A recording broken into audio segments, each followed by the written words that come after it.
DD किसान, बदलते भारत की शान।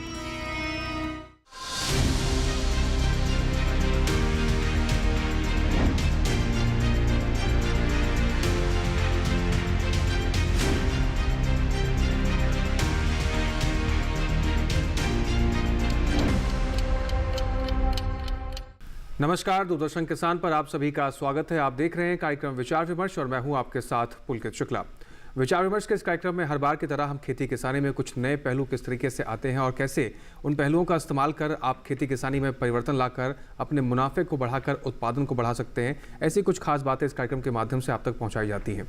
आज भी हम कुछ खास बातें लेकर आपके सामने आए हैं, लेकिन उससे पहले आपको बता दें कि रोज़मर्रा के जीवन में हम अपनी सेहत को बेहतर रख सकें, अपनी सेहत को अच्छा रख सकें, इसके लिए हम हर प्रयास करते हैं। अच्छा खाना खाते हैं, व्यायाम करते हैं, ऐसी दैनिक जो हमारी गतिविधियाँ होती हैं उसको हम इस तरीके से करते हैं ताकि हमारी जो स्वास्थ्य है वो बेहतर रहे। लेकिन जब बात उस खाद्यान्न की आती है जिसको हम रोज़मर्रा के जीवन में सेवन करते हैं या जिस मिट्टी से हम खाद्यान्न की पूर्ति करते हैं, जिस मिट्टी से तरह तरह की हमें फसलें मिलती हैं, सब्जियां मिलती हैं, उस मिट्टी की सेहत की जब बात आती है तो कहीं ना कहीं हमारे किसान भाई या हमारे जो खेती किसानी से जुड़े हुए जो लोग हैं वो कहीं ना कहीं कोताही बरतते हैं। अब मिट्टी की सेहत क्यों ज़रूरी है, इस पर बात करना कितना अनिवार्य है और मौजूदा समय में जिस तरीके से जनसंख्या बढ़ रही है या फिर यूँ कहें कि जो हमारे पर्यावरण की स्थितियां बदल रही हैं, ऐसे में मिट्टी की गुणवत्ता या मिट्टी की सेहत को ध्यान में रखना, मिट्टी की सेहत को बना के रखना, ये किसकी जिम्मेदारी है और कितनी महत्वपूर्ण ये जिम्मेदारी है और क्या कुछ करके मिट्टी की सेहत को बेहतर कर सकते हैं, इसके बारे में आज चर्चा करेंगे। सरकार ने इन सभी चीज़ों को समझते हुए सॉइल हेल्थ कार्ड की शुरुआत करी। ये सॉइल हेल्थ कार्ड क्या है, कैसे किसानों के जीवन में इससे बदलाव आ सकता है, मिट्टी की सेहत कितनी बदल सकती है, गुणवत्ता में इसके सुधार कितना हो सकता है, उत्पादन में क्या कुछ बदलाव हो सकता है और ओवरऑल किसान की ज़िंदगी में या खेती किसानी पर इस health card, soil health card का क्या असर होगा, इसके बारे में आज हम विचार विमर्श करेंगे। तो चर्चा की शुरुआत करेंगे हमेशा की तरह। सबसे पहले कुछ खास मेहमानों से आपको रूबरू कराते हैं जो इस विषय के बारे में आप तक जानकारी पहुंचाएंगे। सबसे पहले स्वागत करते हैं डॉक्टर वंदना द्विवेदी जी का। मैम, आपका बहुत स्वागत है। आप फॉर्मर एडवाइजर हैं ministry of agriculture, farmers and welfare से। इसके साथ ही हमारे साथ डॉक्टर महेश चंद मीना जी हैं। सर, आपका भी बहुत स्वागत है। आप प्रिंसिपल साइंटिस्ट हैं सॉइल साइंस ICAR पूसा से। डॉक्टर जयप्रकाश दबास जी भी हमारे साथ जुड़े हुए हैं। आप सीनियर साइंटिस्ट हैं IRI पूसा से। आपका भी बहुत स्वागत है। आप तीनों मेहमानों का इस कार्यक्रम में स्वागत है और आज हम समझेंगे कि सॉइल हेल्थ कार्ड से कैसे किसानों की ज़िंदगी और खेती किसानी आसान हो सकती है। लेकिन उससे पहले इस विषय से जुड़ी हुई एक रिपोर्ट पर आइए नज़र डाल लेते हैं।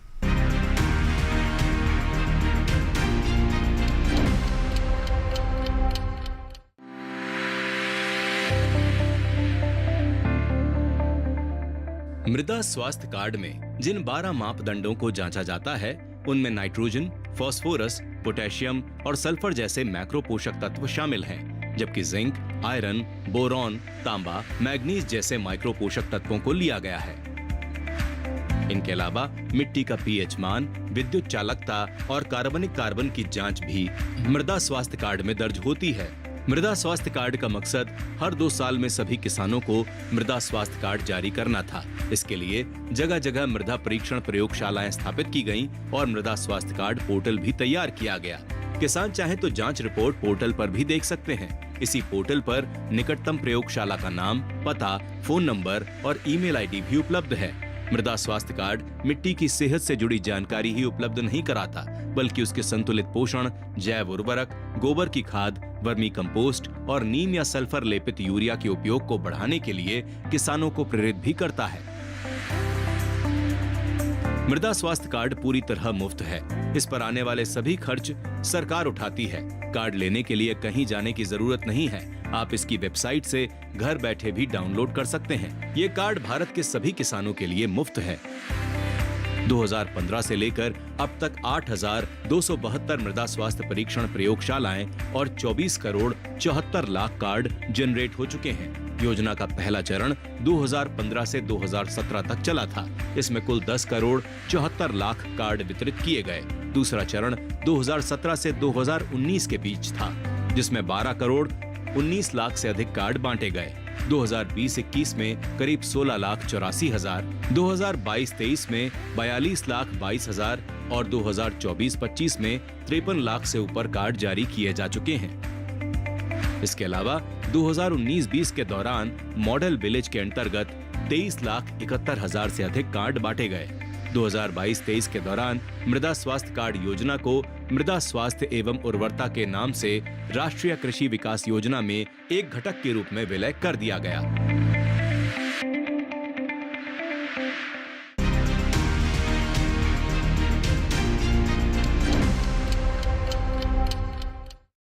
चर्चा की शुरुआत करते हैं और जानते हैं कि सॉइल हेल्थ कार्ड जमीनी स्तर पर क्या बदलाव लेकर आ रहा है। सबसे पहले रुख करते हैं डॉक्टर जयप्रकाश दबास जी का।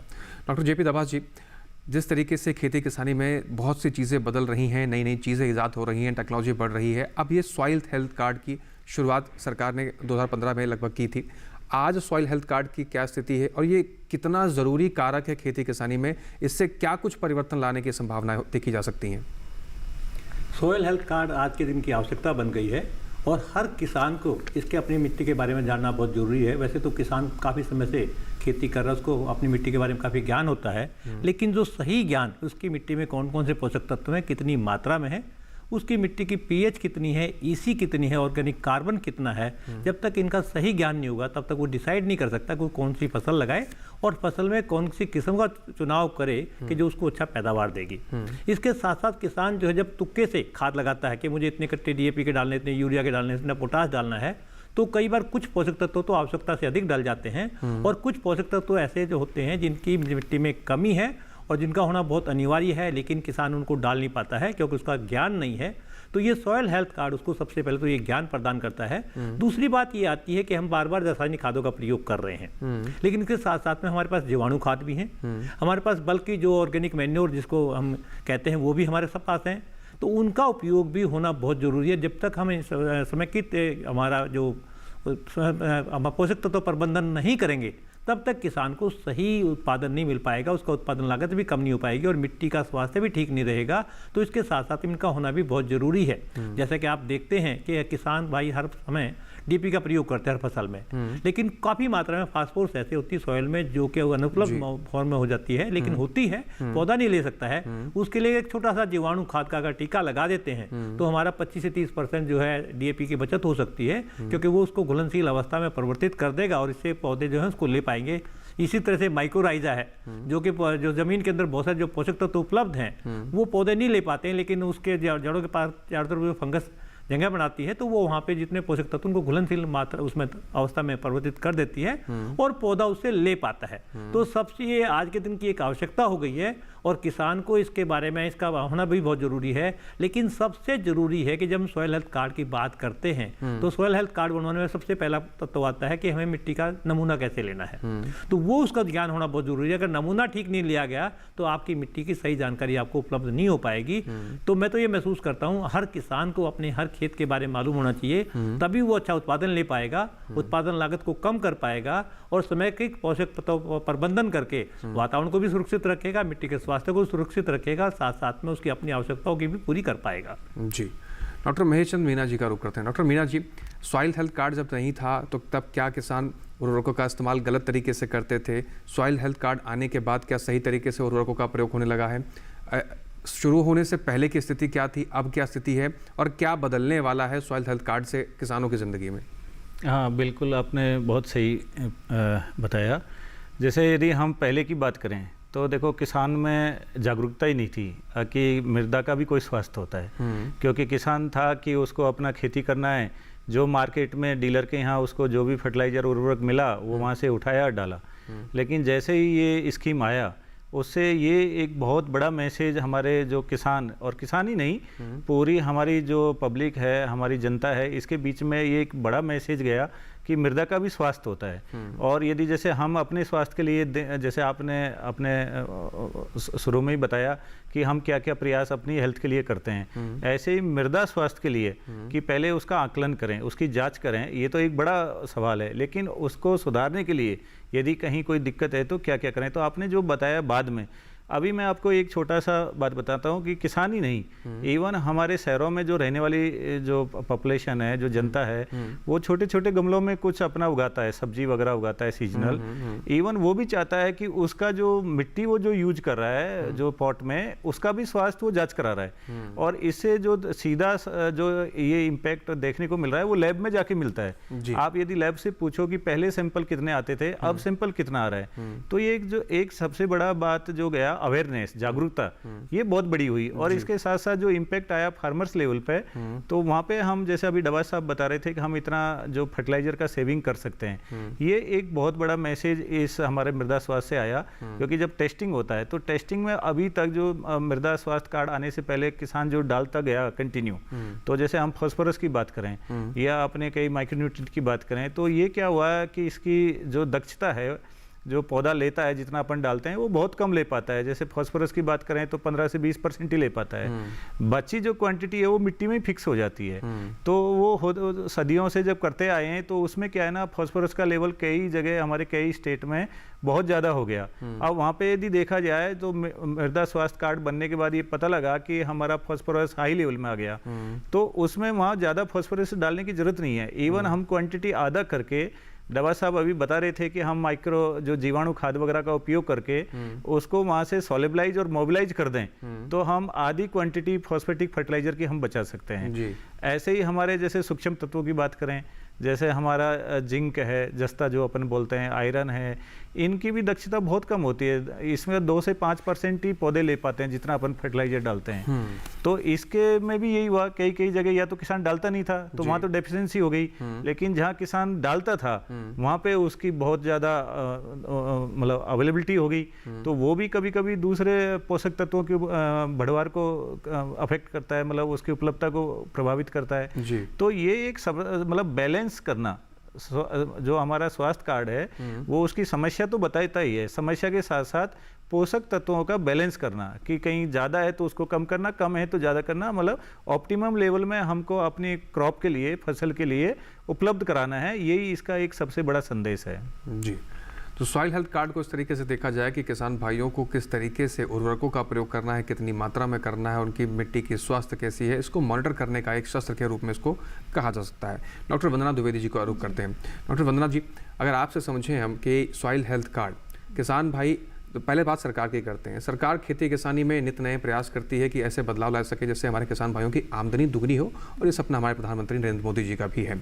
इसी सपने को साकार करने के लिए सरकार कदम कदम पर ऐसी योजनाएं लेकर आती है। अब बात अगर सॉइल हेल्थ कार्ड की जा रही है, सॉइल हेल्थ कार्ड से किसान भाई जुड़ने के लिए क्या प्रयास करें, कहाँ संपर्क करें, कैसे कैसे ये चीज़ें काम करती है, थोड़ा सा बताएं। जो हमारी वर्तमान सरकार है, माननीय प्रधानमंत्री जी बहुत दूरदर्शी हैं, और नेचुरल रिसोर्स मैनेजमेंट जो है, जो हमारे प्राकृतिक संसाधन हैं, उनकी जिस तरह से दुर्दशा हो रही थी, उसमें एक बड़ा सुधार करने के लिए उन्होंने सॉइल हेल्थ कार्ड, मृदा स्वास्थ्य योजना चलाई, और उसमें ये निश्चय किया कि हर किसान को कम से कम उसके खेत की मिट्टी की जांच होनी चाहिए, पता होना चाहिए कि उसकी मिट्टी कैसी है, वो क्या फसल उगा सकता है। तो इसके लिए ये एक योजना चलाई गई, और ये योजना लगभग 10 साल होने को आए हैं। इस योजना के तहत पूरे देश की मिट्टियों को जांच हुई, और 2 बार जांच हो चुकी है, तीसरा ये चक्र चल रहा है। तो इसमें हर किसान को सॉइल हेल्थ कार्ड दिया गया, और उसका कैसे उपयोग करना है ये भी बताया गया। दूसरी सबसे बड़ी बात ये सुनिश्चित की गई कि जो हमारी सॉइल टेस्टिंग लेबोरेटरीज थी, जो धूल खा रही थी, इंस्ट्रूमेंट का काम नहीं करते थे, लोगों की पनिशमेंट पोस्टिंग होती थी सॉइल टेस्टिंग लैब में, तो किसानों का कोई एक उनका फेथ नहीं था, उनका उसके ऊपर विश्वास ही नहीं था कि जो हमारे वैज्ञानिक या हमारे एक्सटेंशन के या लोग आते हैं स्टेट गवर्नमेंट के सैंपल लेने, वो सैंपल की जाँच सही से करते भी हैं नहीं है। तो जब ये योजना आई तो पूरे सबसे बड़ी बात तो ये की गई कि सारे देश में जितनी भी लैब्स हैं उनमें सुधार किया गया। दूसरी बात ये सुनिश्चित किया गया कि हर 2 साल में किसानों को उनकी सॉइल हेल्थ कार्ड दिया जाएगा, और ये बड़े पैमाने पर योजना चली, और इसकी मॉनिटरिंग हमारे प्रधानमंत्री कार्यालय से होती रही हमेशा, हर वीकली इसका वो रहा। तो ये योजना काफ़ी कारगर रही, और आपके दूरदर्शन प्रोग्राम में, दूरदर्शन के माध्यम से भी बहुत सारी आयोजन किए गए जिसमें किसानों को ये बताया गया कि ये कैसे महत्वपूर्ण है। तीसरी सबसे बड़ी बात इसमें ये और करी गई कि जो सॉइल हेल्थ कार्ड पूरे देश के किसानों को एक जैसा होना चाहिए, कम से कम 12 पैरामीटर्स तो उनको पता होना चाहिए, जो मैक्रोन्यूट्रिएंट्स हैं, माइक्रोन्यूट्रिएंट्स हैं, और पीएच, ईसी और निकार्बन, ये सारी चीज़ें उसको पता होनी चाहिए, सबको एक जैसा होना चाहिए। और उसके बाद ये योजना काफ़ी सफल रही। इससे फ़ायदे ये हो रहे हैं कि जो हमारे देश की मिट्टियाँ जो काफ़ी उर्वरक होती थी, लेकिन धीरे धीरे जो इस अवहेलना की वजह से, जो नेचुरल रिसोर्सेज का अवहेलना हुई, उसकी वजह से इतने पोषक तत्व उस मिट्टी में कम हो गए हैं कि जिस भी पोषक तत्व की बात करिए, चाहे नाइट्रोजन हो, फास्फोरस हो या माइक्रोन्यूट्रिएंट्स हो, सबकी उसमें कमी हो गई। तो जब पोषक तत्व ही नहीं है तो फसल कैसे अच्छी होगी?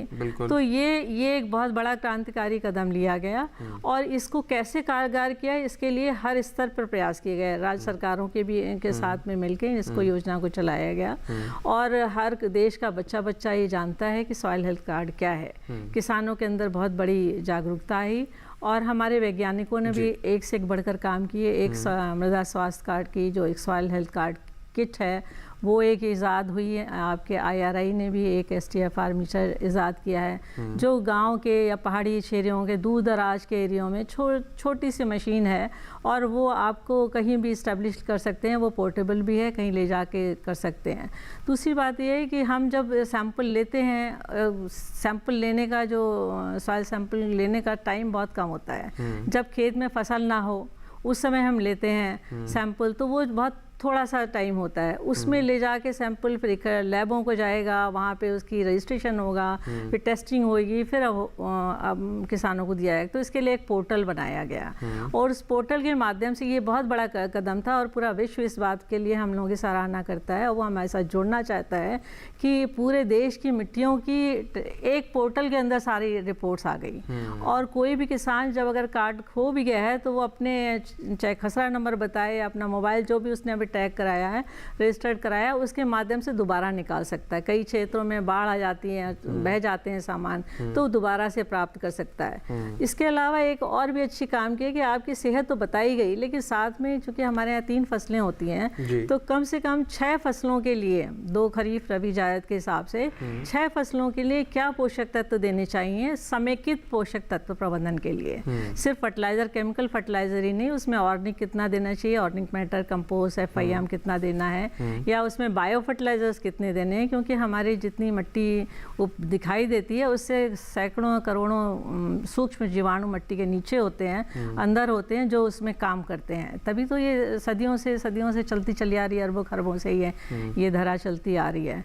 तो इसलिए ये बहुत बड़ा काम हुआ है। और अब एक और भी चीज़ है कि हमारे जो बच्चे हैं, स्कूल के बच्चे हैं, उनके अंदर भी एक अवेयरनेस हो, तो उसके लिए भी प्रोग्राम चलाया गया और लगभग 10,000 स्कूल्स ऐसे हैं जो रजिस्टर्ड हैं इसमें। सॉरी 10,000 नहीं, 1,000 स्कूल जो इस तरह की लैब सेटल की गई और उनको ट्रेनिंग दी गई है। तीसरी बात ये है कि जब हमारी लैब्स तो हर ज़िले में 1-2 होंगी तो किसान को बहुत दूर दूर सैंपल के लिए या तो खुद ले जाएगा या लोग आएंगे। तो अब village level soil testing programme भी चलाया गया है, जिससे कि हमारे जो पढ़े लिखे शिक्षित किसान हैं, थोड़ा हाई स्कूल तक पढ़े हैं, थोड़ा कंप्यूटर जानते हैं, तो 18 से 27 साल के जो किसान के बच्चे हैं, क्योंकि आजकल तो शिक्षा सभी के सब बच्चे पढ़ रहे हैं, तो वो अपनी एक तरह का जीविकोपार्जन भी कर सकते हैं और अपने आसपास के गाँव के सैंपल्स लेके उनको टेस्टिंग कर सकते हैं और उस पोर्टल के साथ जोड़ के उनके रिकमेंडेशंस दे सकते हैं। तो ये बहुत बड़ा एक प्रोग्राम है भारत सरकार का। लेकिन इस सभी प्रोग्राम का फायदा तभी है जब किसान भाई बढ़ चढ़कर किसी भी प्रयास में, सरकार द्वारा चलाई जा रही किसी भी योजना का लाभ बढ़ चढ़ कर लेंगे और अपनी खेती किसानी में परिवर्तन तभी ला पाएंगे। और उनकी जो सपना है कि हमारे किसान भाई सशक्त बन सकें आर्थिक तौर पर, सामाजिक तौर पर, ये तभी संभव हो पाएगा। चर्चा को आगे बढ़ाएंगे, कुछ और खास बातें जानेंगे, लेकिन यहाँ वक्त हो गया एक छोटे से ब्रेक का। आप बने रहे, हम जल्द लौट रहे हैं कार्यक्रम विचार विमर्श में।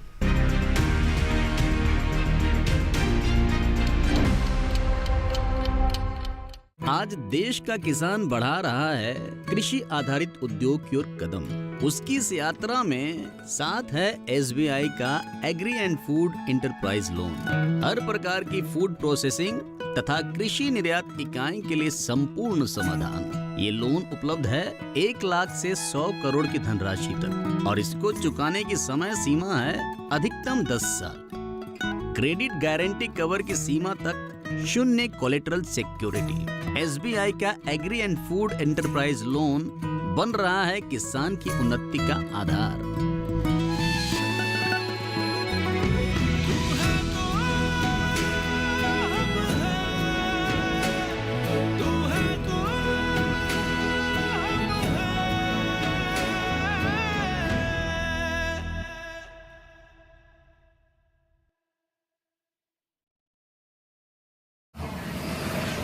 चिड़ियाघर तो वही है, बस वहाँ तक जाने का रास्ता आसान हो गया है। बिट्टू के टाइम जाते थे धक्के खाते, अब गुड्डी के साथ तुरंत मेट्रो से। इस जनरेशन ने घर से निकलते ही रफ्तार देखी है।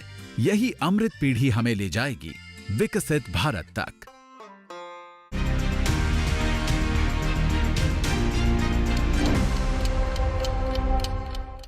ब्रेक के बाद एक बार फिर से आप सभी का स्वागत है। आप देख रहे हैं कार्यक्रम विचार विमर्श और आज हम बात कर रहे हैं सॉइल हेल्थ कार्ड के बारे में। कैसे ये सॉइल हेल्थ कार्ड किसान भाइयों की ज़िंदगी में खुशहाली लेकर आ रहा है, जान रहे हैं इसके बारे में। रुक करते हैं डॉक्टर दबास जी का। डॉक्टर दबास जी, इसके साथ ही जो है मैम ने ब्रेक से पहले कई सारी बातें बताई। अगर हम बात करें अपने देश में किसानों की फसलों के बारे में, किसानों की खेती के बारे में, देश के अलग अलग संभाग में अलग अलग खेती होती है। अब यहाँ पर कई किसान ऐसे भी होते हैं जो प्राकृतिक खेती करते हैं या पॉली हाउस खेती करते हैं। उनके मन में सवाल आता है कि हमें भी सॉइल हेल्थ कार्ड बनाना जरूरी है, क्योंकि मैं तो प्राकृतिक खेती कर रहा हूँ तो मेरे खेत में कोई दिक्कत ही नहीं है। उनके लिए आप क्या कहेंगे? देखो, चाहे कोई प्राकृतिक खेती करता है या संरक्षित खेती कर रहा है, सॉइल हेल्थ कार्ड सभी को चाहिए। और सॉइल हेल्थ कार्ड से उसको कम से कम इतना ज्ञान हो जाता है कि उसको कौन सी फसल लगानी चाहिए। ये अगर उसके अंदर सॉइल के अंदर नाइट्रोजन की थोड़ी कमी है और आप प्राकृतिक खेती कर रहे हैं, तो वहाँ पर अगर दलहन फसल लगाएंगे तो शायद आपको नाइट्रोजन डालने की जरूरत भी नहीं होगी, आपका उत्पादन भी बढ़ेगा। जो अगली फसल है उसके लिए भी उसका फायदा होगा। तो सॉइल हेल्थ कार्ड तो या मिट्टी के बारे में जानना तो हर आदमी को जरूरी है, चाहे वो प्राकृतिक कर रहा है, चाहे वो जैविक कर रहा है या कोई दूसरी खेती कर रहा है। और ये सॉइल हेल्थ कार्ड एक ऐसी चीज है, जब तक हम अपनी पल्स को नहीं समझेंगे। अभी हम चर्चा कर रहे थे कि न्यूट्रिएंट डेफिशिएंसी सॉइल में ही हो रही है, नहीं, ऐसा नहीं है। सॉइल की न्यूट्रिएंट डेफिशिएंसी की वजह से ही आज आदमियों में भी और जानवरों में भी इन न्यूट्रिएंट की डेफिशिएंसी हो रही है। और हमारी लगभग 50% बीमारियां ऐसी हैं जो न्यूट्रिएंट डेफिशिएंसी से संबंधित है। आप ऑस्टियोपोरोसिस एक ऐसी कॉमन बीमारी है इसका मुख्य कारण कि कैल्शियम की कमी हो जाती है। बिल्कुल। तो जब तक अगर हमारे जमीन में सभी पोषक तत्व उपलब्ध होंगे तो हमारे भोजन के माध्यम से हमें भी, हमारे पशुओं को भी सभी पोषक तत्व उपलब्ध होंगे, तो हमें उसकी कमी नहीं होगी। तो हमारे अंदर बीमारी कम होंगी, साथ साथ में जानवरों में भी बीमारियां कम होंगी और फसल तो अच्छी होंगी ही होंगी। तो जैसा खाओगे अन्न वैसा होगा मन। और यही चीजें बहुत जरूरी है। और अच्छा अन्न तभी खा पाएंगे जब हमें मिट्टी के बारे में सही ज्ञान हो, और मिट्टी के ज्ञान होने के बाद में उसी के अनुसार ही हम पोषक तत्वों का प्रबंध करें। ये बहुत ही जरूरी है। और जब जैसे आप बात कर रहे थे, संरक्षित खेती की बात कर रहे थे, तो संरक्षित खेती में क्या है कि हमें जो न्यूट्रिएंट जो है वो लिक्विड फॉर्म में देने हैं। न्यूट्रिएंट तो उसमें भी चाहिए, बल्कि उसमें हम जो फसलें उगाते हैं वो ऐसे उगाते हैं जिनका उत्पादन क्षमता कहीं ज़्यादा होती है। तो संरक्षित खेती वालों को अपनी मिट्टी के बारे में जानने के लिए हमसे उससे भी ज़्यादा जरूरत पड़ती है। या अगर वो किसी मतलब आपके सॉइललेस कल्टीवेशन करते हैं तो अभी उनको न्यूट्रिएंट तो देने ही देने हैं। तो मैं तो ये कहूँगा कि जो फसल पैदा होती है, कई बार तो हम अपने पौधे के भी उसकी जांच करके भी ये देख लेते हैं उसमें किस पोषक तत्वों की कमी है। तो हमें जितना ज्ञान होगा, ज्ञान के आधार पर अगर हम खेती करेंगे तो हमारी बचत ज़्यादा होगी और साथ साथ में लागत कम आएगी, उत्पादन अच्छा होगा और मिट्टी का स्वास्थ्य अच्छा रहेगा तो हमारा सबका स्वास्थ्य अच्छा रहेगा। मिट्टी का स्वास्थ्य अच्छा होना सबसे जरूरी है। जी, डॉक्टर मीना जी का रुख करते हैं। Doctor Meena ji, soil health card की अगर प्रारूप की बात करें, तस्वीर की अगर हम एक खींचना चाहें कि एक तस्वीर हमारे दर्शकों को समझाइए, ये कार्ड दिखता कैसे है, इसके अंदर मार्किंग किस तरीके से होती है, इस कार्ड में कैसे जो डाटा है उसको ऐड किया जाता है और किस प्रकार से इसमें किसान भाई, अगर कोई किसान भाई सॉइल हेल्थ कार्ड का फ़ायदा लेना चाहता है तो कहाँ जाके संपर्क करे, कितना दिन लगेगा सॉइल हेल्थ कार्ड बन के आने में? जैसे आप यदि देखा जाए सॉइल हेल्थ कार्ड को आप प्रारूप आप देखें तो ऊपर का जो उसमें एक पार्ट होता है उसका रजिस्ट्रेशन, जिसमें हम किसान के बारे में उसमें बताया जाता है, उसका नाम है, खसरा नंबर है, उसका एड्रेस है। अभी जैसे मैडम बताई कि उसमें मोबाइल नंबर वगैरह के साथ उसको रजिस्टर्ड करते हैं, वो बेसिक इन्फॉर्मेशन उसमें होता है। सेकेंड पार्ट होता है उसमें जो मिट्टी के बारे में उसका विवरण दिया होता है कि जैसे 12 पैरामीटर का उसमें जो एनालिसिस किया गया है, उसका परीक्षण किया गया है, तो उसमें उसका क्या लेवल है और लेवल की व्याख्या की गई है उसमें कि वो उपयुक्त है या वो कम है या अधिक है। फिर उसका जैसे मतलब उसके व्याख्या के अनुसार जो अगला पार्ट है उसमें कि उसकी परामर्श कि किसान को जैसे तीनों सीजन का, जैसे यदि कोई किसान खरीफ, रबी और जायद यदि तीनों में फसल लगाता है या 2 में ही फसल लगाता है, तो जैसे उसमें जो उस एरिया का जो मेजर क्रॉपिंग सिस्टम है उसके बारे में उसमें उर्वरक की परामर्श दी होती है। तो उसमें 2 तरह की परामर्श होती है, एक वो जो केवल केमिकल फर्टिलाइजर का होता है, एक जो किसान यदि केमिकल फर्टिलाइजर के साथ ऑर्गेनिक जैसे कंपोस्ट वगैरह डालना चाहे तो उसके साथ उसको कितनी मात्रा वो मतलब कम कर सकता है केमिकल फर्टिलाइजर का, तो दोनों तरह की उसमें परामर्श दी जाती है। और एक और महत्वपूर्ण उसमें जानकारी दी जाती है, जैसे ये तो हुआ पोषक तत्व की बात, यदि कोई मृदा स्वास्थ्य में जैसे कोई तरह का विकार है, जैसे मान लो लवणीय हो गई, क्षारीयता हो गई, अम्लीयता हो गई, तो ये भी एक समस्या आ सकती है, तो उसका भी उसमें जिक्र किया जाता है कि यदि कोई मृदा यदि सपोज मान लो क्षारीयता हो गई, तो उसका सुधार के लिए उसमें भाई कितना जिप्सम की मात्रा है उसमें डालना है, या कोई अम्लीयता होगी तो कितना उसमें चूने की मात्रा डालनी है, तो ये सब कुछ का, तो इसीलिए उसको सॉइल हेल्थ कार्ड बोला गया है कि उसमें उसका कंप्लीट विवरण दिया गया है। और जैसे मैडम बता रही कि हर 2 साल के बाद, तो हम किसान से मतलब निवेदन करते हैं कि उसको 2 या 3 साल आप उसको आप यूज कीजिए उसी परामर्श को, और उसके बाद फिर से आप सैंपल लेके फिर से आप उसका जांच कराइए और उसी से आप कंपेयर कीजिए कि आपने पहले क्या किया था और अब आपने जब बैलेंस न्यूट्रिशन आपने किया या उसके सुधार के लिए कोई अमेंडमेंट डाला तो उसमें कितना फर्क आया, कितना सुधार आया, तो वो तो आपका रिपोर्ट बताएगा, लेकिन साथ के साथ उसको जो इकोनॉमिकल जो बेनिफिट होगा, फायदा होगा, वो उसको क्रॉप से भी दिख जाएगा। एक ही फसल में जैसे ही उन्होंने बैलेंस उर्वरक डाला या कोई अमेंडमेंट डाला जिसको मृदा स्वास्थ्य के लिए सुधार के लिए चाहिए, तो उनको जरूर उसमें फायदा दिखता है और वो उसको डायरेक्ट बेनिफिट होता है। तो ये उसे जैसे सबसे बड़ा परामर्श की बात आती है सॉइल हेल्थ कार्ड से। दूसरा क्या है ना कि जैसे आपने पूछा कि कहाँ पे ये बनना आता है, तो अभी जैसे मैडम बता रही थी कि हमारे जितने भी स्टेट एग्रीकल्चर डिपार्टमेंट हैं सभी के पास हमारे जो मृदा परीक्षण प्रयोगशालाएं हैं उनकी लैब है, तो वहाँ पे जाके संपर्क कर सकते हैं। और जैसे हर डिस्ट्रिक्ट में, जैसे बड़ा डिस्ट्रिक्ट है तो 2 भी लैब हैं, अदरवाइज एक लैब तो हर डिस्ट्रिक्ट को दिया गया है, तो वो वहाँ पे अपने जाके कोई भी कृषि अधिकारी से यदि वो संपर्क करें और कहें कि हमें सॉइल हेल्थ कार्ड बनवाना है, तो उनसे संपर्क करके वो वहाँ पे उनका जैसे वहाँ पे टेक्निकल जो जानकारी है कि जैसे सैंपल कलेक्शन कैसे करना है, क्या क्या उसकी गाइडलाइंस है, क्या फॉलो करना है, वो बेसिक जानकारी लेके वो सैंपल कलेक्शन कर सकते हैं। और करके वहाँ पे वो जैसे ही लैब को देंगे, लैब में देने के बाद देखो उनको लगभग 15 दिन का टाइम उनको देना होता है।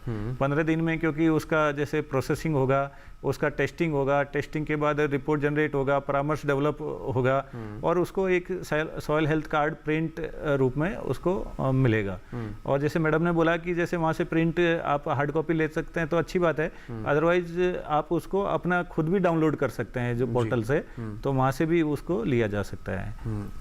डॉक्टर वंदना जी का रुख करते हैं। डॉक्टर वंदना जी, अगर हम समझें कि देश के इतने किसान हैं, इतनी खेत हैं लोगों के पास और इतनी मिट्टों की सैंपलिंग जाती होगी सैंपल टेस्ट करने के लिए, लैब की व्यवस्थाओं की अगर हम बात करें, क्या हमारे पास उचित लैब व्यवस्थाएं हैं? दूसरा, उस लैब व्यवस्थाओं में 15 दिन का, जैसे डॉक्टर मीना जी ने बताया कि 15 दिन का समय लगता है, ऐसे में तो न जाने कितने किसान पहुंचते होंगे और हज़ारों की संख्या में रोड टेस्टिंग होती होगी। अब तक के डाटा के अनुसार 2015 से लेकर 10 साल पूरे होने को हैं, कितनी टेस्टिंग हम कर चुके हैं और इस टेस्टिंग से कितना बदलाव हमें देखने को मिल रहा है? देखिए, जैसा हमने बताया कि 2 चक्र तो हो चुके हैं, तीसरा चल रहा है। तो इतना बड़ा देश है, इतने करोड़ों किसान हैं यहाँ पर, इतनी जोत है, तो ये शुरू में जब ये प्रोग्राम शुरू किया गया तो हम लोगों ने इसको एक ग्रिड लेवल पे शुरू किया, क्योंकि हमें 2 साल के अंदर पूरे देश के किसानों को देना था। तो ये जो इरिगेटेड होता है सिंचित और असिंचित के हिसाब से 2.5 एकड़ और 10 एकड़ के हिसाब से हमने उसका वो ग्रिड सैंपल में सैंपलिंग कराई, सारे स्टेट के लोग मिलके सैंपलिंग हुई। और इस समय अगर हम कहें तो पहले चरण में लगभग 2,53,00,000 सॉइल हेल्थ कार्ड जनरेट हुए और वो ग्रिड के बेसिस पे। इस तरह से सेकंड उसमें 2,77,00,000 करीब, इससे ज़्यादा भी होंगे। तो ये इस तरह से डेवलप हुए। अभी भी ये प्रोग्राम चल रहा है और विलेज लेवल प्रोग्राम भी चल रहा है इस समय। तो ये लगभग 2 बार तो सारे देश के किसानों को दिया जा चुका है। जो हमने आपको बताया कि village level soil testing lab एक प्रोग्राम लाया गया है, ये इतनी अच्छी योजना है कि चूंकि ये ग्रिड पे था तो कई बार किसानों के बीच में ये था कि भाई हमारा जो उसके सैंपलिंग उसके खेत से हुई, मेरे खेत से हुई, सबको एक जैसा कार्ड दे दिया। ये बहुत बड़ा आरोप था किसानों का वो था। तो जब 2 साल के अंदर देना था तब ये व्यवस्था थी, और उसके साथ ही सॉइल टेस्टिंग लैब्स की सारी व्यवस्था भी करनी थी।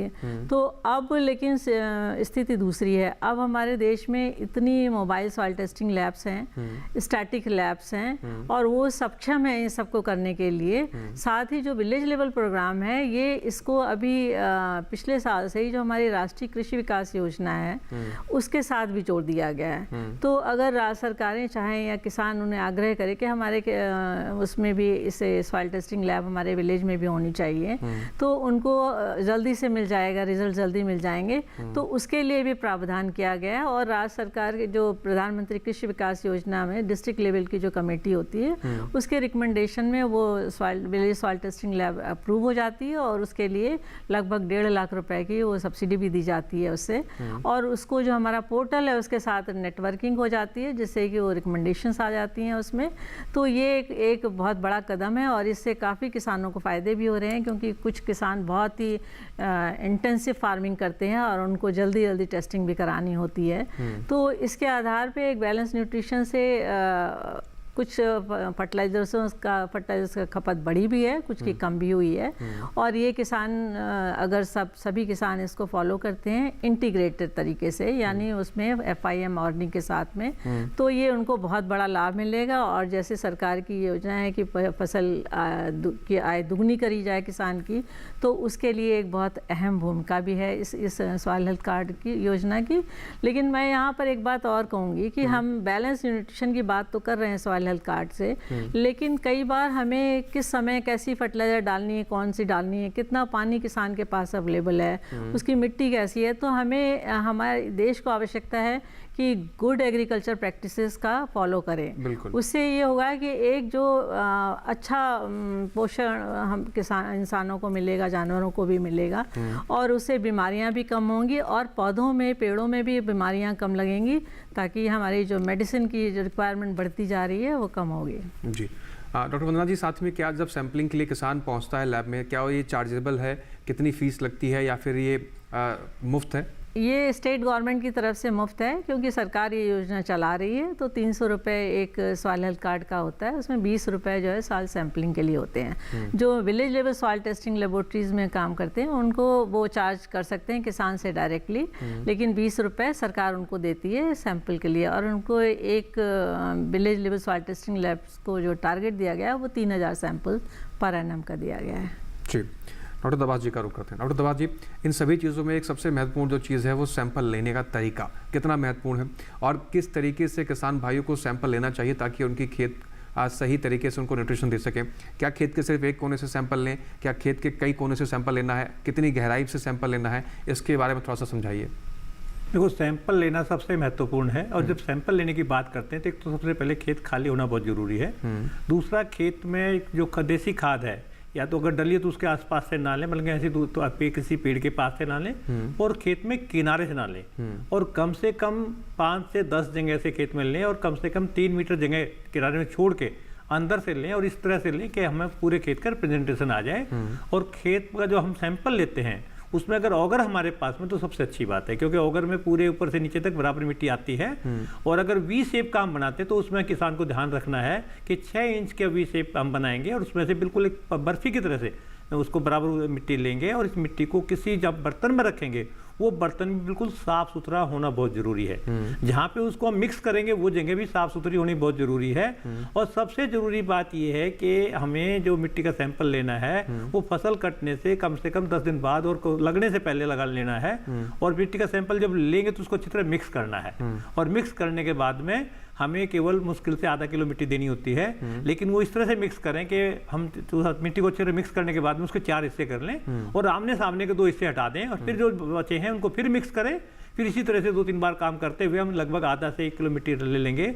और जिस थैली में पैक करेंगे वो थैली भी बिल्कुल साफ सुथरी होनी बहुत जरूरी है, क्योंकि कहीं पे भी अगर हमें कोई कंटेमिनेशन की संभावना है तो आपका पूरा सैंपल ही खराब हो जाएगा।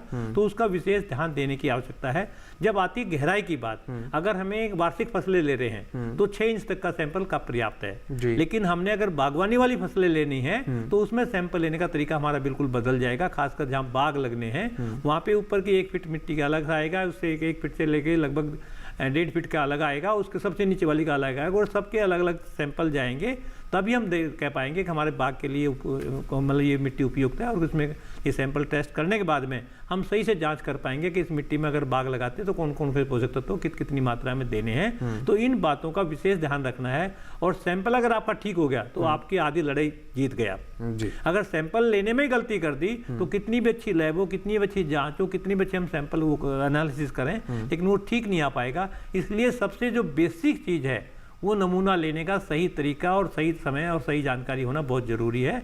और इसमें कोई भी चीज़ मैं बार बार दोबारा कहना चाहूँगा कि ना तो बर्तन, ना जहाँ में मिक्स करेंगे वो जगह, ना जिस खुरपे का इस्तेमाल करें, ऑगर का इस्तेमाल करें वो जगह, कोई भी चीज़ ऐसी नहीं होनी चाहिए जिसमें कोई किसी किस्म का कोई कंटेमिनेशन हो। और जहाँ मिट्टी का सैंपल ले रहे हैं वहाँ पे पहले कोई खाद की मात्रा मतलब अगर दिखाई दे रही है, पत्ते उत्ते दिखाई दे रहे हैं, तो उनको हटा दें, क्योंकि वो जो खाद की मात्रा वो केवल एक छोटा वो है, लेकिन वो पूरे सैंपल को खराब कर देगा। तो सैंपल ऐसी जगह से लेना है जो बिल्कुल मिट्टी एक जैसी हो, साफ़ सुथरी हो, और उसमें किसी की मतलब पौधों की जड़ें भी कम से कम आए, तो साफ़ सुथरा सैंपल लेना है। जी डॉक्टर दबाज जी, इसमें एक चीज़ और भी संशय रहती है कि सैंपल लेने के बाद कितने दिन के भीतर लैब पहुंचाना चाहिए हमें मिट्टी को?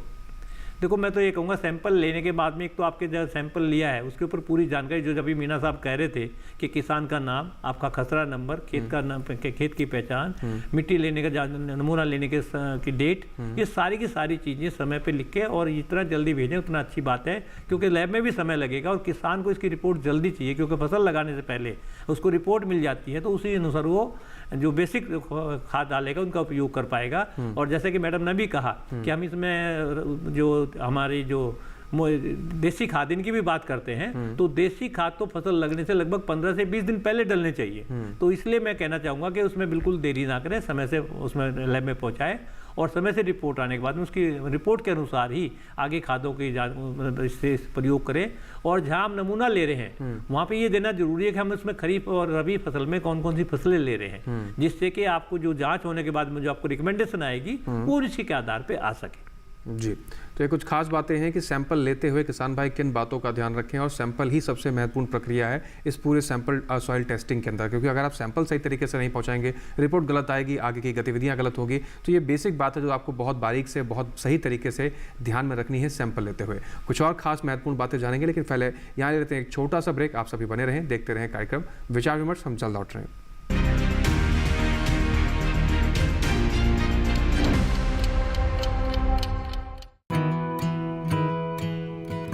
किसान सिर्फ अन्न नहीं उगाते, सपने भी उगाना जानते हैं। इन्हीं सपनों के लिए फसल उगाने का खर्च कवर करता है SBI का किसान समृद्धि ऋण, जो पूरी करे प्रगतिशील किसान की हर आवश्यकता। ये लोन उपलब्ध है 5 लाख से 50 करोड़ की धनराशि तक। इस लोन में मिलती है क्रॉप साइकिल के अनुसार भुगतान की सुविधा। सिक्योरिटी के रूप में मान्य है एग्रीकल्चरल लैंड या कोई अन्य मान्य संपत्ति। इस तरह SBI का किसान समृद्धि ऋण बन रहा है किसान की उन्नति का आधार।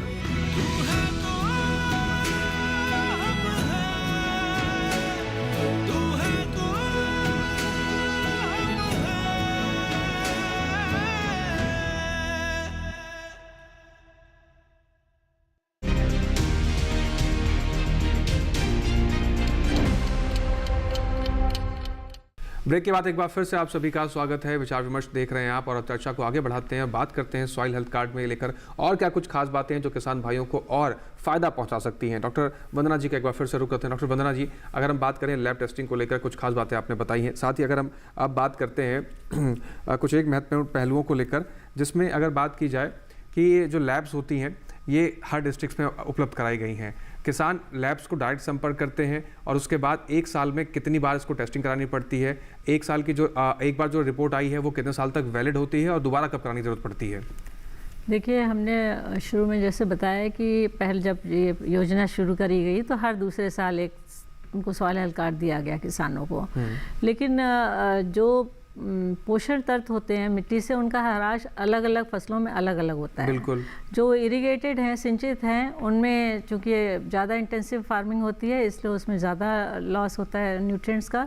तो इसलिए उनको थोड़ा जल्दी कराना चाहिए। लेकिन जो हमारा रेन फेड फार्मिंग है, जिसमें कि कम फर्टिलाइज़र भी लगता है, पानी भी कम होता है, उसमें लॉस भी कम होता है, तो उसको थोड़ा सा टाइम लग सकता है। लेकिन चूंकि एक स्टैंडर्ड बनाया गया है कि हर 2 साल बाद कराना है, तो ठीक है, 2 साल बाद करा लेना चाहिए। लेकिन किसान को ये जानकारी होनी चाहिए कि वो किस तरह की फसल ले रहा है। अगर बहुत, जैसे आजकल देखिए ना, मक्का है, बहुत अच्छा मक्का ले रहे हैं, या बहुत अच्छी सब्जियां लगा रहे हैं लोग, तो उसमें थोड़ा जल्दी हर 2-3 साल बाद आप टेस्टिंग करा लीजिए तो अच्छी बात है। और जो न्यूट्रिएंट्स हैं उनकी जानकारी जितनी अच्छी होगी, लागत उतनी कम लगेगी और आमदनी किसानों को उससे उतनी ज़्यादा मिलेगी। जब बैलेंस फर्टिलाइज़र जो समेकित पोषक तत्व प्रबंधन करते हैं तो उसमें रोग भी कम लगते हैं, क्योंकि उसमें पोषक तत्वों की कमी नहीं रह जाती है, तो रोग भी कम लगते हैं और इसलिए जो उनको आमदनी होती है किसान को, वो अच्छी होती है। और जब उसका जब फसल देखते हैं तो वो भी चमकदार अच्छी फसल होती है, तो उसके दाम भी बहुत अच्छे मिलते हैं। बिल्कुल। डॉक्टर मीना जी का रुख करते हैं। डॉक्टर मीना जी, अगर हम ग्रामीण युवाओं के रोजगार की दृष्टि से देखें तो सॉइल हेल्थ कार्ड से क्या हम रोजगार भी सृजित कर सकते हैं? और अगर हम बात करते हैं नई प्रयोगशालाओं को स्थापित करने के लिए, तो क्या सरकार की पूरी जिम्मेदारी है प्रयोगशालाओं को स्थापित करने के लिए? अगर या फिर कोई किसान भाई भी प्रयोगशाला लगाना चाहता है मिट्टी की जाँच के लिए, या फिर जैसे उसके डिस्ट्रिक्ट में बहुत ज़्यादा किसान हैं, लैब पर ज़्यादा प्रभाव पड़ रहा है, ज़्यादा भार पड़ रहा है, तो कोई किसान चाहता है कि मैं भी अपनी लैब लगा लूँ, क्या ये भी संभव है? ऐसा कोई प्रावधान है? बिल्कुल। देखो, जैसे अभी मैडम बता रही थी कि गवर्नमेंट की तरफ से इसके बारे में बहुत सारी मतलब सब्सिडी दी जा रही है, मदद दी जा रही है। पहले स्टैटिक लैब के लिए दी जा रही थी, लेकिन अभी जैसे हमारे संस्थान है जो पूसा ने एक पूसा STFR मीटर डेवलप किया है, जिसको गवर्नमेंट ने मिनी लैब बोला है। तो मिनी लैब के नाम से वो पूरा जितना सॉइल हेल्थ कार्ड में पैरामीटर है, प्लस उसके 2 एडिशनल, जैसे जिप्सम रिक्वायरमेंट है, लाइम रिक्वायरमेंट है, ऐसे करके वो 14 पैरामीटर का टेस्टिंग करता है। और उसको कोई भी, जो हम कहते हैं कि जो खाली इंस्ट्रक्शंस फॉलो कर सकता है, जैसे 10th 12th पास भी बच्चा है, वो 3 दिन की ट्रेनिंग पाके उसको आराम से उसको हैंडल कर सकता है, टेस्ट कर सकता है, चला सकता है। तो जैसे अभी इससे क्या फायदा हो रहा है कि जैसे कई बार जैसे डिस्ट्रिक्ट आपका डिस्टेंस पे है, कुछ एरिया है कि वहाँ तक उसकी पहुँच नहीं है, रीच नहीं है, तो वहाँ पे किसान को जाने आने में तकलीफ होती थी। लेकिन जब से मिनी लैब का जो कंसेप्ट इंट्रोड्यूस हुआ है, इससे क्या हो रहा है ना कि मतलब किसान को नहीं जाना, जो अपना एक बच्चा है, ग्रेजुएट है, जिसके लिए एम्प्लॉयमेंट वो जनरेट कर सकता है गांव-गांव जाके। जैसे हमारा जैसे फूड डिलीवरी बॉय आता है, सेम उतना ही बड़ा बॉक्स उसको चाहिए, जिसमें वो अपना मीटर रख सकता है, एक रिएजेंट किट रख सकता है, और एक मिनिमम जो ग्लास वेयर्स उसके साथ होते हैं वो उसमें रख के वो गांव-गांव जाके मिट्टी टेस्ट कर सकता है। उसमें सिर्फ उसको एक ही वो आता है कि जैसे एक आदमी उसको एडवांस में लेके चलना पड़ता है, जिसे एक दिन पहले गाँव में जाके इन्फॉर्म कर दे, वो सैंपल कलेक्शन करके रखें कि कल या परसों आपके यहाँ पे मिनी लैब आएगा, आपका सबका टेस्टिंग करेगा, और जो भी जैसे मिनिमम, जैसे मैडम अभी बोल रही थी कि वो अपना कुछ चार्ज भी ले सकते हैं जिससे उनका एम्प्लॉयमेंट जनरेशन हो, तो मिनिमम चार्ज से ऐसे बहुत सारे अभी बच्चे जैसे एग्रीकल्चर ग्रेजुएट भी हैं, कुछ नॉन एग्रीकल्चर वाले भी इस बिजनेस में आए हैं, क्योंकि जैसे हमारे जितने मशीनें जो बिक रही हैं। अच्छा, इसके साथ साथ एक और बड़ा फायदा है जी। अब जैसे मान लो छोटे छोटे किसान सेल्फ हेल्प ग्रुप हैं, या NGO है, या जैसे फार्मर्स कमेटी है, बहुत सारे लोग ऐसे हैं जो वो भी जागरूक होकर उन्होंने भी इस मिनी लैब को लिया है जी। और वो उनसे रिलेटेड जितने भी किसान हैं, रजिस्टर्ड हैं, उनके साथ उन सबकी मिट्टी टेस्टिंग कर रहे हैं और उनको ये परामर्श दे रहे हैं। तो ये आने वाले टाइम पे मतलब अभी जैसे लोग धीरे धीरे जो अपनी स्टैटिक लैब हैं, जो गवर्नमेंट लैब हैं, उन पे उनकी निर्भरता भी कम होती जा रही है, क्योंकि लोग अपना खुद का टेस्ट कर रहे हैं, तो उसमें विश्वास उनको ज़्यादा हो रहा है, क्योंकि वो अपने हाथों से टेस्ट कर रहे हैं, तो उनको ये पूरा विश्वास है अब जो रिजल्ट आ रहा है वो एकदम कंफर्म है। और उसे वो मीटर में एक और खासियत है, वो टेस्ट ही नहीं करता, उसके साथ साथ जैसे एट ए टाइम वो जो सॉफ्टवेयर है उसमें हमने 200 क्रॉप का प्रोविजन दिया है, तो 200 क्रॉप के लिए आप फर्टिलाइजर परामर्श उससे टेस्ट बेस पे निकाल सकते हो। अच्छा, उसमें एक और इसमें एडवांस प्रोविजन दिया है, जैसे मान लो आपको ऐसा नहीं न्यूट्रेंट, वो आपका सोर्स क्या है आपके पास, जैसे फर्टिलाइजर में बहुत सारे आपके पास प्रोडक्ट हैं, तो कौन सा प्रोडक्ट है, यदि उस प्रोडक्ट को आप सेलेक्ट करते हो तो प्रोडक्ट की मात्रा पर एकड़ में देता है जी। कि ये टेस्ट का लेवल है, आपको ये आपके पास प्रोडक्ट है तो पर एकड़ आपको इतना डालना है। फिर साथ साथ जैसे मान लो उसमें और एक चीज है कि जैसे नाइट्रोजन है तो कब कब डालना है जी। तो भाई 3 स्टेप में डालना है, तो वो भी वो परामर्श उसमें दे रहा है। और एक और उसमें दिया है, यदि और एडवांस उसमें यदि बात करें तो हम एक, यदि आपने सिम लगा दिया तो जैसे ही टेस्ट रिपोर्ट हुआ, कार्ड जनरेट हुआ और आपने जैसे फार्मर्स का नंबर उसमें डायल कर दिया तो वो उसको SMS के थ्रू उसका टेस्ट रिपोर्ट और उसको परामर्श भी जा सकता है। तो जैसे कहते हैं ना डिलीवरी सिस्टम, वो भी उससे बहुत फास्ट है। तो इसका एक मतलब नया एक जो देखने का आया है, युवा जो पीढ़ी है उसके बीच में, कि लोगों में बहुत ज़्यादा इंटरेस्ट है। जैसे हम मतलब साल में 1-2 ट्रेनिंग इसकी कराते हैं पूसा में, तो इतनी एप्लीकेशन आती हैं, सब युवा वर्ग उसको मतलब सीखना चाहता है, चलाना चाहता है, और कुछ लोग तो अपने आप भी उसको परचेज कर रहे हैं क्योंकि उसकी कॉस्ट ज़्यादा नहीं है, इंक्लूडिंग GST उसका 1 लाख रुपीज़ है। तो 1 लाख में आप अपनी एक मिनी लैब आप चालू कर रहे हैं, बिल्कुल, और उससे अपना व्यवसाय आप चालू कर रहे हैं, तो ये एक बहुत बड़ा कदम है और वो बहुत बड़ी मदद कर रहा है सबके बीच में। जी डॉक्टर वंदना जी, जो मिनी लैब की शुरुआत की जा रही है ये बहुत सराहनीय कदम है। 1 लाख रुपए तक की राशि इसमें बताई जा रही लागत है। अगर कोई FPO है, सेल्फ हेल्प ग्रुप है, या कोई महिला है, या फिर कोई विशेष जाति या विशेष वर्ग से आता है, तो क्या उसके लिए कोई छूट का प्रावधान सरकार ने रखा है? नहीं, इसमें छूट का इस तरह का प्रावधान नहीं है। देखिए कॉस्ट ही है उसकी 1 लाख रुपए, और जो उसमें केमिकल्स लगते हैं या ग्लास वेस लगते हैं 50,000 रुपये उसके लिए है, तो 1.5 लाख ही फिक्स किया गया है। और ये जो हमारी RKY हमने राष्ट्रीय कृषि विकास योजना के तहत जो भी राज्य सरकार हैं वो अपने कितनी भी लैब लगाना चाहते हैं अपने डिस्ट्रिक्ट्स में या विलेज लेवल पर, वो उसमें लेके आएँ, अप्रूवल कराएं, और जब मीटिंग होती है RKY की तो उसमें अप्रूव होकर पैसा रिलीज़ कर सकती हैं ये। तो इसमें छूट की ज़रूरत, क्योंकि इतना सस्ता रखा गया है, इसका दाम ही इतना कम है और सुविधाएँ बहुत हैं, तो इसलिए इसकी ये चीज़ नहीं है। दूसरा ये जो हमारे ग्रामीण में महिलाएं, जो जैसे NRLM का प्रोग्राम है जो ग्रामीणों में, वो महिलाएं भी इसको ले रही हैं और वो अपने समूह में इसको लेके वो टेस्टिंग का काम भी कर रही हैं, तो घर बैठे वो अपने काम भी देख रही हैं और अर्निंग का भी एक साधन है उनको। जी डॉक्टर दवास जी का रुख करते हैं। डॉक्टर दवास जी, सॉइल हेल्थ कार्ड किसान ने बनवा लिया, सॉइल की टेस्टिंग भी करा ली है, टेस्ट में रिपोर्ट भी आ गई, और किस तरीके से आगे के न्यूट्रिएंट्स का उपयोग करना, उर्वरकों का प्रयोग करना, ये भी किसान ने समझ लिया। अब बात आती है उर्वरकों का चुनाव करना। क्या आपको लगता है कि बाजार में सही उर्वरकों के साथ नकली उर्वरक भी धड़ल्ले से बिक रहे हैं, और किसान भाई जानकारी के अभाव में कौन सा उर्वरक सही है, कौन सा उर्वरक गलत है, इसका भेद नहीं कर पाते हैं, और जिसके चलते वो किसी भी तरह के उर्वरक का प्रयोग कर देते हैं? और सही उर्वरक की पहचान करना कितना आवश्यक है, उसके लिए क्या सहयोग होने चाहिए, किस प्रकार से पहचान की जा सकती है उसकी?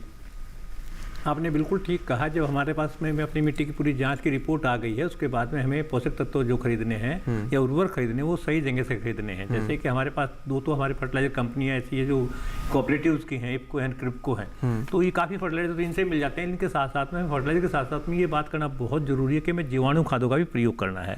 तो जीवाणु खादों के प्रयोग के लिए हमारे हर जिले में कृषि विज्ञान केंद्र, आप कृषि विज्ञान केंद्र से संपर्क करके वहाँ से भी जीवाणु खाद के खरीद सकते हैं। इसके साथ साथ में हमारे जो किसान भाई, उनके पास पशुपालन वो खुद भी करते हैं, तो पशुपालन के माध्यम से वो अपने खुद के खाद बना सकते हैं, जैसे वर्मी कंपोस्ट बना सकते हैं, बायो सैलरी बना सकते हैं, या हमारा वैसे कुल्डी का खाद जो कंपोस्ट खाद बनता है वो बना सकते हैं। उसका उपयोग करना भी बहुत जरूरी है, क्योंकि हमें अगर मिट्टी के स्वास्थ्य को ध्यान में रखना है तो एक किस्म का खाने से काम नहीं चलेगा। जैसे हम अपने मनुष्य के बारे में बात करते हैं, खाली अनाज खाने से काम नहीं चलेगा, जब तक हम फल और सब्जियां नहीं खाएंगे तो हमारा स्वास्थ्य ठीक नहीं रहेगा। उसी तरह से असली रासायनिक खादों से काम नहीं चलेगा, ये हमारे किसान भाइयों को समझने की आवश्यकता है। इसके साथ साथ में जीवाणु खाद भी उतने ही महत्वपूर्ण, इसके साथ साथ में जो बल्कि मैन्योर है, या आपको वर्मी कंपोस्ट है या बायोगैस सैलरी है, ये 2 ऐसे खाद हैं जो हमें ऑर्गेनिक की तरफ भी आगे बढ़ा सकते हैं, और साथ साथ में हमारी मिट्टी के 3 प्रकार के जो गुण होते हैं, जैविक, भौतिक और रासायनिक, उन तीनों पे सकारात्मक इनका असर होता है, जबकि दूसरे खादों का इतना असर नहीं होता है। और इसी तरह जीवाणु खाद भी ये सभी सकारात्मक असर रखते हैं। और जब मिट्टी स्वस्थ होगी तो फसल बिल्कुल स्वस्थ होंगी। जो डॉक्टर वंदना द्विवेदी ने अभी बताया था कि मिट्टी ठीक होगी तो उसमें बीमारी भी कम आएंगी, कीड़ों का प्रकोप भी कम होगा, ये बिल्कुल अच्छी बात है। और इसके लिए हमें ध्यान में रखते हुए खाली न केवल फसलों में बीमारी कम होगी, मैं तो कहूँगा मनुष्यों में भी बीमारी कम होगी, साथ साथ में पशुओं में बीमारी कम होगी, और ये हमारे देश के स्वास्थ्य के लिए बहुत ही जरूरी है। मृदा स्वास्थ्य को हमें देश के स्वास्थ्य से जोड़ने की आवश्यकता है। और इसके लिए जो आपने खादों की नकली की बात की, इन नकली खादों को मैनेज करने के लिए हमारे कृषि विभाग के ऊपर जिला स्तर पर आवश्यकता है कि वो सतर्क रहें और समय समय के नमूने लेते रहें, और रासायनिक जो नकली रासायनिक खाद है उनको किसी तरह से बिकने ना दें। केवल हमारे किसान भाइयों को भी ये सोचने की जरूरत है कि जब भी हम खाद खरीदें तो विश्वसनीय स्रोत से खरीदें, कि नकली तो हमेशा रहता है, अभी भी है, तो इससे उससे बचने के लिए हमें खुद सतर्क होने की जरूरत है। और हमें अपने सामान्य ज्ञान का ध्यान में रखते हुए एक तो अच्छे सोर्स से खरीदें और अच्छी कंपनी से खरीदें, और जो हमारे कृषि की विज्ञान केंद्र या कृषि विभाग है उनके संपर्क करके हमें अच्छे सही खाद का चुनाव करके वही परचेज करना ही हमारे लिए श्रेयकर होगा। बिल्कुल। तो सॉइल हेल्थ कार्ड के साथ कई ऐसी चीज़ें भी हैं जो किसान भाई ध्यान में रखेंगे, जैसे डॉक्टर दबाज जी ने बेहतर तरीके से बताया कि आप सही जगह से और सही मानक वाले जो उर्वरक हैं उसका ही इस्तेमाल करें। तो ज़्यादा से ज़्यादा संख्या में जब किसान भाई सॉइल हेल्थ कार्ड का इस्तेमाल करेंगे तभी वो भविष्य की जो हमारी फसलें हैं उनको सही तरह का उर्वरक दे पाएंगे, और खेत की जब मिट्टी शुद्ध होगी, स्वस्थ होगी, तभी हम आम जनमानस का जो जीवन है, जो हमारा शरीर है, वो भी स्वस्थ बन पाएगा। तो ज़्यादा से ज़्यादा संख्या में सॉइल हेल्थ कार्ड से जुड़िए। आज ही जाके अपने नज़दीकी किसी भी संपर्क जहाँ कृषि विज्ञान केंद्र है या फिर जहाँ जानकारी के लिए आप संपर्क कर सकते हैं, सॉइल हेल्थ कार्ड बनवा कर अपनी खेती किसानी में आप परिवर्तन ला सकते हैं। इसके साथ ही आज के विचार विमर्श कार्यक्रम में बस इतना ही। आप सभी मेहमानों का बहुत शुक्रिया, आप हमारे साथ जुड़े। डॉक्टर वंदना जी आपका बहुत शुक्रिया, आप जुड़ी। डॉक्टर महेश चंद मीना जी आपका भी बहुत शुक्रिया। डॉक्टर जयप्रकाश दबा जी आपका भी बहुत शुक्रिया। सॉइल हेल्थ कार्ड से जुड़ी आपने बहुत बारीक और बहुत महत्वपूर्ण बातें हमारे दर्शकों तक पहुँचाई है। इसके साथ ही आज के विचार विमर्श कार्यक्रम में बस इतना ही। हमारे इस कार्यक्रम से जुड़ी आपको कोई भी जानकारी चाहिए या कोई सुझाव हमें देना चाहते हैं तो आपको पता आपको क्या करना है, आप हमें ईमेल कर सकते हैं। आप हमारी ईमेल आईडी नोट कर लीजिए। हमारी ईमेल आईडी है vicharvimarsh08@gmail.com। इसके अलावा हमारे कार्यक्रम आपसे कोई जानकारी छूट गई है या इस कार्यक्रम को आप दोबारा देखना चाहते हैं या आप चाहते हैं कि इस कार्यक्रम की जानकारी और किसान भाइयों तक पहुंचे, तो आप डीडी किसान के यूट्यूब चैनल पर भी जा सकते हैं। आपको करना बस इतना है, टेलीविजन स्क्रीन पर दिखाए जा रहे QR कोड को स्कैन कीजिए, सीधा आप पहुंच जाएंगे डीडी किसान के यूट्यूब चैनल पर। वहां पर भी विचार विमर्श के इस कार्यक्रम को आप कहीं पर भी कितने लोगों के साथ बैठकर दोबारा से भी देख सकते हैं। इसके साथ ही आज के लिए बस इतना ही। फिर से हाजिर होंगे नए विषय, नए मेहमानों के साथ, नई जानकारियों के साथ। फिलहाल के लिए हमें दीजिए आप इजाज़त। आप बने रहें डीडी किसान के साथ। नमस्कार।